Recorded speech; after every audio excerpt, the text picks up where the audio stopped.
You're watching South Asia Newsline, and here are the top stories we are tracking for you on Wednesday, the 18th of June. PM Modi wraps up productive Canada visit after G7 summit heads to Croatia.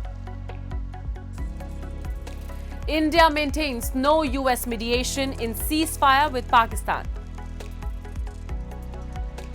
And Bangladesh court summons Sheikh Hasina to face trial.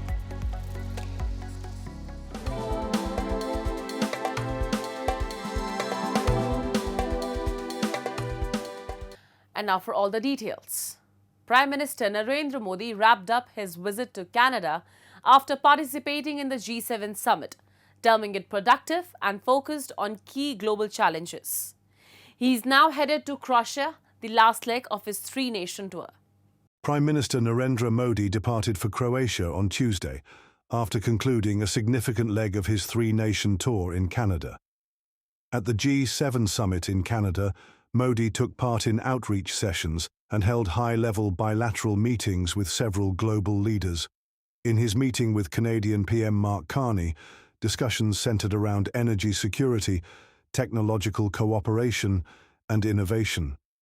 The meeting aimed to reset ties after they deteriorated over the past 2 years over the Khalistan issue.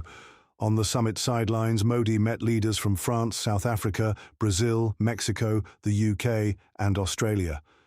Before the tour, PM Modi had said his mission was to thank allies for backing India on cross-border terrorism and to strengthen global cooperation on anti-terrorism efforts. Addressing the G7 outreach session on energy, Modi highlighted India's leadership in initiatives such as the International Solar Alliance, Coalition for Disaster Resilient Infrastructure, and the Global Biofuels Alliance.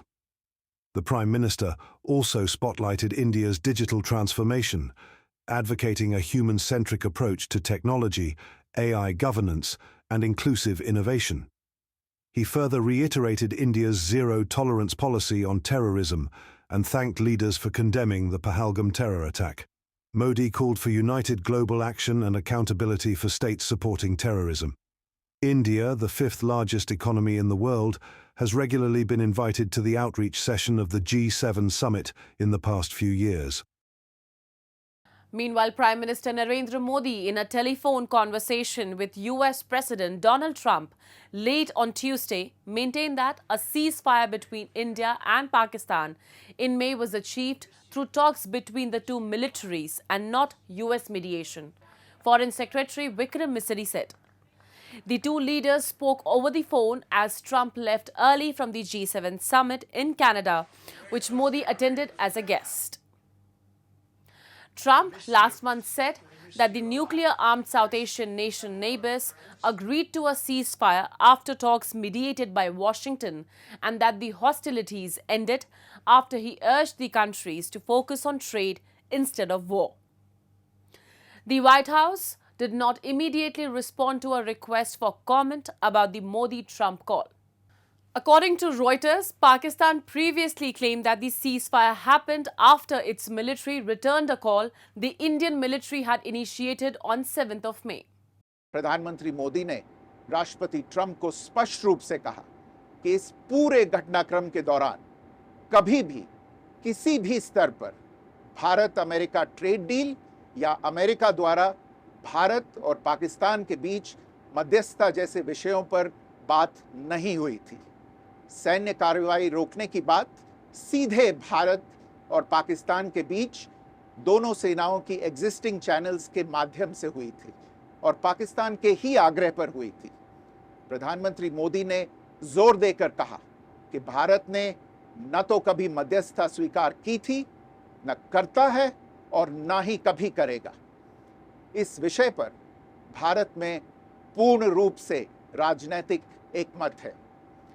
Moving on, torrential rains have brought heavy floods in India's western Gujarat state, with submerged markets and residential areas on Tuesday. People were seen wading flooded roads after heavy rains triggered the overflowing of water bodies which swamped the Botad district. Authorities said nearly 24 people had been evacuated to a shelter from the low-lying area in the Kambhada village. India relies on rainfall to support its population, many of whom live off and rely on farming. However, excessive rain often causes floods and waterlogging, especially due to poor drainage systems.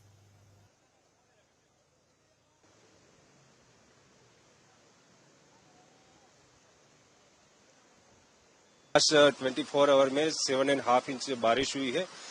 ये जो खामड़ा dam है उसके जो नीचे area है उसमें से around 40 लोगों को शिफ्ट किया गया है बाजू की जो पावन विद्यालय है उसके अंदर। इसके अलावा जो रानपुर तहसील है वहां से भी कुछ लोगों को शिफ्ट किया गया है। As far as casualty is concern तो कोई कैजुअलिटी जैसा है नहीं, और मोस्टली जो इस जियोग्राफी है जिस डिवीजन की, इस हिसाब से जो कॉजवे है तो उस कॉजवे के अंदर अभी तो पानी है। And a group of 214 Pakistani students studying in medical and engineering institutions in Iran on Tuesday arrived at Pakistan's Taftan border, crossing from Tehran following Israeli airstrikes.